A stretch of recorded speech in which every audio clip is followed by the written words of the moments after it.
Bonjour à tous et bienvenue pour cette première vidéo de 2020. Aujourd'hui, j'avais envie de revenir sur le premier lieu d'exploration de ma chaîne, le château d'Arniaux. Souvenez-vous, lors de cette exploration, j'avais eu pas mal de peine à localiser quelque chose. Il y avait beaucoup de végétation, on était sur la fin de l'été. Maintenant, nous sommes en plein hiver, il y aura certainement beaucoup moins d'obstacles. J'avais également découvert de très longs murs en pierre que je supposais tout au début être les vestiges du château. On va voir maintenant si je vais découvrir autre chose. C'est parti! On va commencer par grimper un petit bout dans la forêt. Le château se trouve en amont. Il y a pas mal de cailloux un peu partout ici. Je me demande si certains d'entre eux constituaient une partie des murs. Ce serait intéressant de le découvrir. Alors on va prendre le chemin qui part sur la gauche. Ici on voit encore très bien tous les framboisiers dont je vous avais parlé dans la première vidéo. La végétation est évidemment beaucoup moins touffue à cette saison. Il y a un espèce de petit, je sais pas comment l'appeler en fait.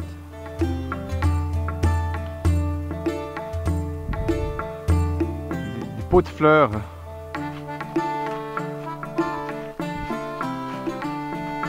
Nous sommes ici sans aucun doute sur l'ancien chemin médiéval qui conduisait au château. Il n'y en a pas des milliers ici vu la déclivité du terrain. Ce chemin a été creusé dans le terrain, vous pouvez très bien observer ça derrière moi ici. Pour être un peu plus clair, je vais vous montrer directement sur la carte. Donc je me trouve en ce moment juste avant le virage ici.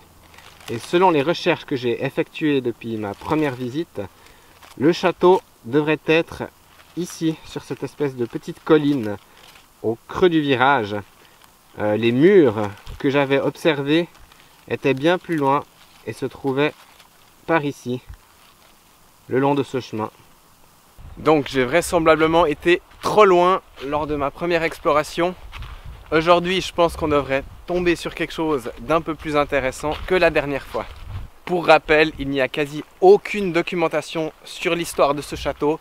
Tout ce qu'on sait, c'est qu'il remonte au XIIe siècle et qu'il a très certainement été détruit il y a bien longtemps de cela, au vu de ce qu'il en reste. Les seigneurs du château d'Arniaux auraient fondé une paroisse aux alentours du XIIe siècle, la paroisse de Belmont-sur-Bé. Il y aurait alors eu une église ou une chapelle dédiée à Sainte Marie. Mais aujourd'hui encore, on ignore l'emplacement exact de ce lieu de culte. Même l'orthographe du nom de ce château diffère selon les documents consultés. On retrouve Arniaux avec ou sans GN, Arniaux avec X, Arniaux avec LT, ou alors tout simplement Erniaux avec E. Selon la carte, c'est sur cette colline que je devrais trouver les restes de murs, ou peut-être juste un tas de pierres. J'ignore exactement ce qui nous attend là-haut.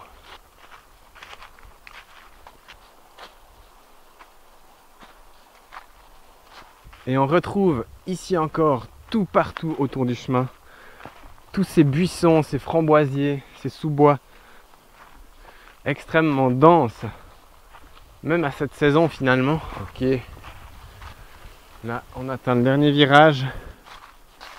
Petit rappel sur la fonction du château à son époque. Il s'agissait en fait d'une sorte de relais de communication entre le château de Bé, en bas dans la plaine, et la maison forte de Séguin, située dans le vallon, ici derrière moi.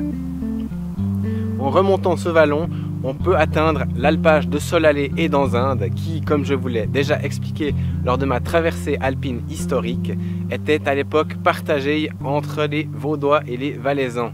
La maison forte de Séguin servait alors certainement de premier avant-poste d'observation en cas d'invasion valaisanne menaçante. Il faut savoir qu'à cette époque, une bonne partie des terres valaisannes étaient sous la domination de l'évêque de Sillon, alors que les contrées entourant Bé étaient sous l'autorité du comte de Savoie.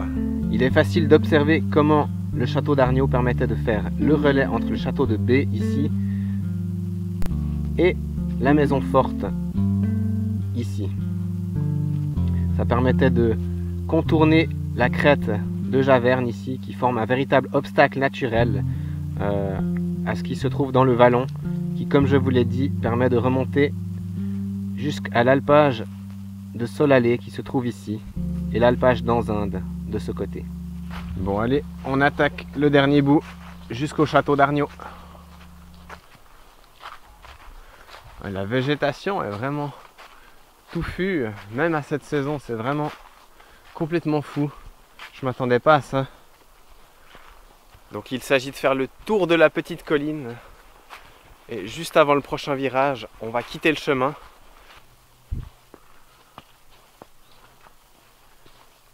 Ok, ça y est, on y est. La dernière fois, j'avais continué ma route là-bas en haut. Et cette fois-ci, on va aller s'enfoncer un petit peu dans les fourrés et essayer de trouver les ruines. Allez hop, c'est parti. Il y a déjà un terrier. Juste là.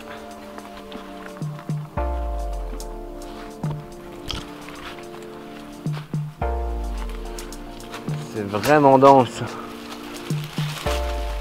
Pas évident de se faufiler. Et c'est pas étonnant que je sois passé tout droit devant en plein été.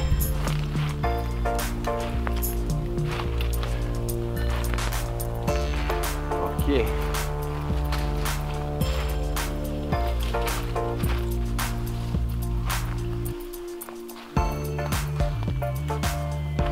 Une espèce de creux là. Je sais pas comment appeler ça.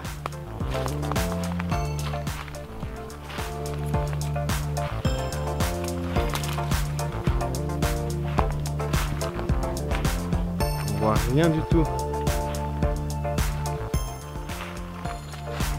Dans le sens où rien ne permet vraiment de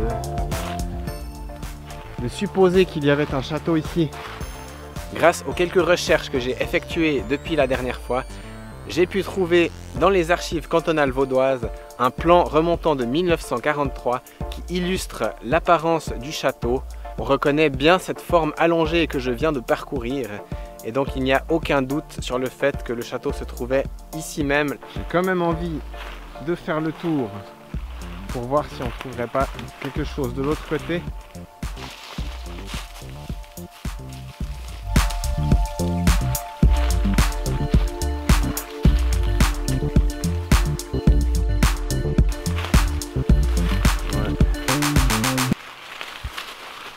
Bah, il reste pas grand chose de visible, hein, vraiment. Je vais encore aller regarder de l'autre côté, là où il y avait un autre mur certainement.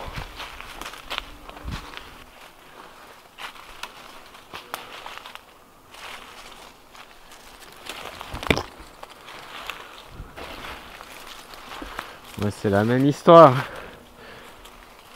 Toujours autant de végétation.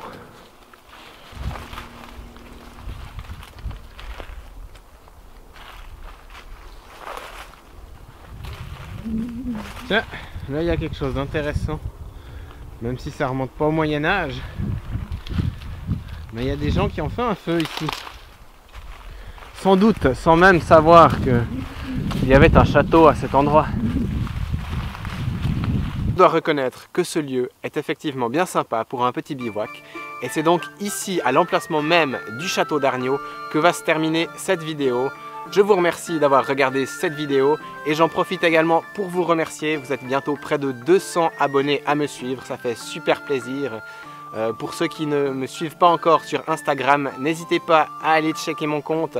Il y aura d'autres explorations, d'autres photos avec des lieux qui n'apparaissent pas forcément en vidéo sur ma chaîne YouTube. N'hésitez pas à partager cette vidéo, à laisser un petit commentaire et on se retrouve tout bientôt pour une nouvelle exploration. Ciao ciao!